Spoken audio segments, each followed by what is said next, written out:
साल 2024 की शुरुआत धमाकेदार हो चुकी है। आप अपने आसपास की हर चीज को लेकर उत्साहित महसूस करेंगे और यह वर्ष आपके कार्यस्थल के साथ साथ व्यक्तिगत जीवन में भी सकारात्मक परिणामों और सकारात्मक परिस्थितियों के साथ आगे बढ़ेगा। बृहस्पति और मंगल के प्रभाव से आपको अपने जीवन साथी, परिवार और सहकर्मियों का सहयोग प्राप्त होगा। इस वर्ष आप खूब यात्राएं भी करेंगे क्योंकि केतु आपकी कुंडली पर प्रभाव डाल रहा है। लेकिन राहु और केतु कुछ चुनौतियां और बाधाएं पैदा कर सकते हैं। इस साल के लिए हमारी यहाँ है 10 सबसे महत्वपूर्ण भविष्यवाणियां। इस वीडियो में हम विस्तार से बताएंगे उन 10 बड़ी चीजों के बारे में जो इस वर्ष आपके जीवन में महत्वपूर्ण होंगी। तो आइए एक साथ ही सफल और खुशहाल नए वर्ष की शुरुआत करते हैं। अब हम इनके लिए आने वाले 2024 के 10 सबसे महत्वपूर्ण भविष्यवाणियों की ओर बढ़ते हैं। सबसे पहली भविष्यवाणी, देवगुरु बृहस्पति आपकी कुंडली में तीसरे और छठे भाव के स्वामी हैं और उनका गोचर आपके सप्तम भाव में हो रहा है। साल की शुरुआत में देवगुरु बृहस्पति सप्तम भाव में मार्गी होंगे, जिसके कारण बृहस्पति के शुभ परिणाम आपको प्राप्त होंगे। जिनका विवाह होने में देरी हो रही थी, उनके विवाह की संभावना बनेगी। वहीं आपके वैवाहिक जीवन में भी परिस्थितियां आपके अनुकूल होंगी। व्यापारी वर्ग को भी देवगुरु बृहस्पति के मार्ग होने से साल की शुरुआती 4 महीने अच्छे लाभ की स्थिति बनेगी। आपको अपने अपने कामों पर ध्यान देने से अधूरे काम पूरे हो सकते हैं। आपको अपने जूनियर्स के साथ अच्छे व्यवहार का ध्यान रखना चाहिए क्योंकि यह आपके करियर को बढ़ाने में मदद कर सकता है। देवगुरु की कृपा से आपकी मेहनत और सफलता में वृद्धि हो सकती है। व्यापार में भी शुभ योग बन सकता है। अब हम आते हैं दूसरी भविष्यवाणी पर। तुला राशि के जातकों के लिए शनिदेव राजयोग कारक ग्रह होते हैं और चौथे भाव के स्वामी होकर उनका गोचर पूरे वर्ष आपके पंचम भाव में ही रहेगा।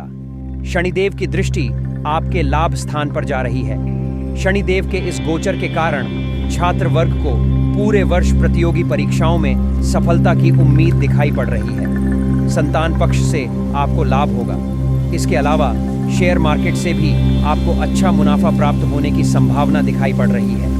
सरकारी नौकरी कर रहे जातकों को पदोन्नति मिल सकती है और पूरे वर्ष जीवन में लाभ की स्थिति रहेगी। ससुराल पक्ष से भी आपको अच्छे लाभ की प्राप्ति होगी। इसके अलावा अगर आप नई कंपनी शुरू करने की सोच रहे हैं तो आपकी इच्छा साल के आखिरी महीनों में पूरी हो सकती है। शादी विवाह के योग भी बन रहे हैं, इसलिए 1 मई से ये सब चीजें बहुत शुभ रहेंगी। आइए अब हम तीसरी भविष्यवाणी के बारे में चर्चा करेंगे। सूर्यदेव आपकी कुंडली के लाभ स्थान के स्वामी हैं और 14 अप्रैल को अपनी उच्च राशि मेष राशि में प्रवेश करेंगे और सप्तम भाव में विराजमान बृहस्पति के साथ 12 वर्ष के बाद गोचर में एक साथ होंगे। जब आपके तीसरे और लाभ स्थान के स्वामी का गोचर एक साथ होगा तो इस राजयोग के बनने से आपको बहुत लाभ प्राप्त होगा। आपके साहस और पराक्रम में वृद्धि होगी। आपके द्वारा की गई यात्राओं से आपको लाभ होगा। आप अपना नया कारोबार शुरू कर सकते हैं। किसी नई कंपनी की परियोजना के बारे में विस्तृत रूप से रिसर्च किया जा सकता है। आपके मित्र भी इस समय पूरे तरीके से आपके सहायक सिद्ध होंगे। उच्च पद की प्राप्ति होगी। आइए अब हम चौथी भविष्यवाणी पर चर्चा करते हैं। 9 ग्रहों में सबसे शुभ ग्रह कहे जाने वाले देवगुरु बृहस्पति मई के महीने में राशि परिवर्तन करेंगे और दैत्य गुरु शुक्र की राशि वृष में प्रवेश कर जाएंगे। ऐसे में देवगुरु बृहस्पति आपके अष्टम भाव में गोचर करेंगे। उनका गोचर आपके लिए गूढ़ विधाओं में रुचि देने वाला रहेगा। देवगुरु बृहस्पति की दृष्टि आपके लाभ स्थान पर होगी, जिसके कारण समुद्री यात्राओं से लाभ और विदेश यात्राएं भी हो सकती हैं। देवगुरु बृहस्पति के इस गोचर से पैतृक संपत्ति से लाभ होगा। आपकी वाणी मधुर होगी। कोर्ट कचहरी के मामलों में विजय प्राप्त होगी और आपके पिता के संचित धन में वृद्धि होने की पूरी संभावना है। आपके ऑफिस में नए परियोजनाओं से आपको जोड़ने का भी संभावना है और ये नई जिम्मेदारियां आपके रुतबे को बढ़ा सकती हैं। इस प्रकार आने वाला समय बहुत शुभ रहेगा। अब आइए 5वीं भविष्यवाणी की ओर बढ़ते हैं। साल की शुरुआत में देवगुरु बृहस्पति का गोचर आपके सप्तम भाव में है और शनि का गोचर पंचम भाव में है। ऐसे में देवगुरु बृहस्पति और शनि दोनों की दृष्टि का संयुक्त प्रभाव आपके एकादश भाव यानी कि लाभ स्थान पर आ रहा है। देवगुरु बृहस्पति और शनि के संयुक्त प्रभाव से आपके करियर में बहुत अच्छी तरक्की होगी। आपको नए मौके मिलेंगे। आपको किसी प्रोजेक्ट के सिलसिले में विदेश भी भेजा जा सकता है। इसके अलावा किसी नए कंपनी के एमडी के रूप में भी आपकी शुरुआत हो सकती है। इस महीने में आपको अपने स्वास्थ्य का ध्यान रखना है और वाहन चलाते समय सावधानी बरतनी चाहिए। यहाँ ध्यान देना महत्वपूर्ण है कि जब दो ग्रह एक साथ होते हैं तो क्रोध बढ़ता है और इससे आने वाले समय में दुख का कारण बन सकता है। इस समय के दौरान 5 अप्रैल से 23 अप्रैल के बीच आपको सतर्क रहना है। चलिए अब हम छठी भविष्यवाणी की ओर बढ़ते हैं।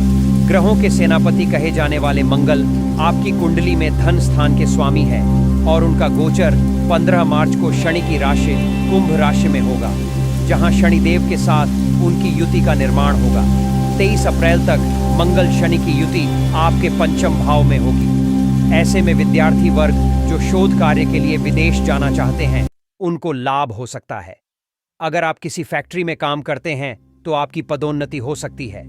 अगर आप व्यापारी हैं, रियल एस्टेट का काम करते हैं या मशीनरी का काम करते हैं तो आपके व्यापार में खूब मुनाफा होने की उम्मीद है। इस समय तकनीकी तौर पर आप सक्षम होंगे और आपको अच्छे अवसर प्राप्त होंगे। चलिए अब हम 7वीं भविष्यवाणी की ओर बढ़ते हैं। तुला राशि के जातकों के लिए राहु का गोचर पूरे साल 2024 मीन राशि में रहेगा और आपके छठे भाव को प्रभावित करेगा। आपके शत्रु भाव में राहु का गोचर आपके लिए किसी वरदान से कम नहीं है। यह समय करियर में पदोन्नति का समय है, राजनीति में उच्च पद प्राप्ति का समय है और अपने शत्रुओं का नाश करने का समय है। विदेशी यात्राओं से लाभ है। विदेश में जाकर व्यापार करना चाहते हैं तो इससे अच्छा समय हो ही नहीं सकता। इसके अलावा इस भाव में राहु का गोचर आपके स्वास्थ्य को भी अच्छा रखेगा। आपके शत्रु कितनी ही कोशिश कर ले आपका कुछ भी नहीं बिगाड़ पाएंगे। चलिए अब हम 8वीं भविष्यवाणी की ओर बढ़ते हैं।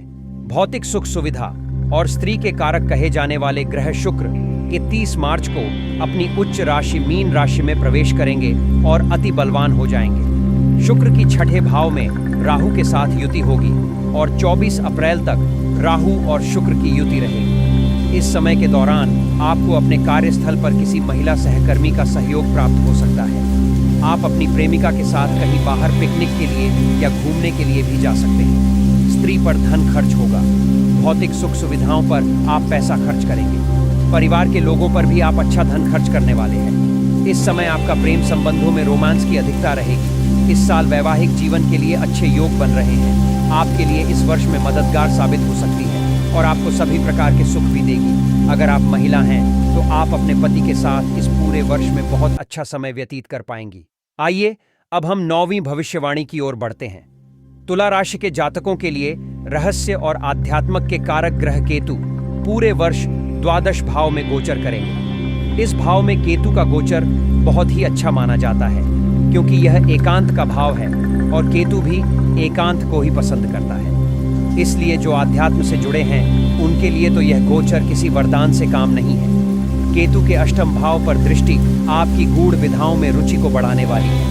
तंत्र मंत्र और ज्योतिष में आपकी रुचि बढ़ेगी। इसके अलावा टेक्नोलॉजी से जुड़कर जो लोग अपना काम कर रहे हैं उन्हें बहुत अच्छी प्रसिद्धि प्राप्त होगी। मीडिया, जनसंचार और लेखन से जुड़े जातकों को भी केतु का यह गोचर बहुत फायदा करने वाला है। इस समय कोर्ट के मामलों से दूर रहने का प्रयास करना चाहिए। आपको कोशिश करनी चाहिए कि आप कोर्ट की समस्याओं से दूर रहें क्योंकि ग्रहों की स्थिति अच्छी हो सकती है या फिर नहीं भी हो सकती है। स्वास्थ्य को भी इस समय ध्यान में रखना जरूरी है और डॉक्टर से समय पर सलाह लेना चाहिए।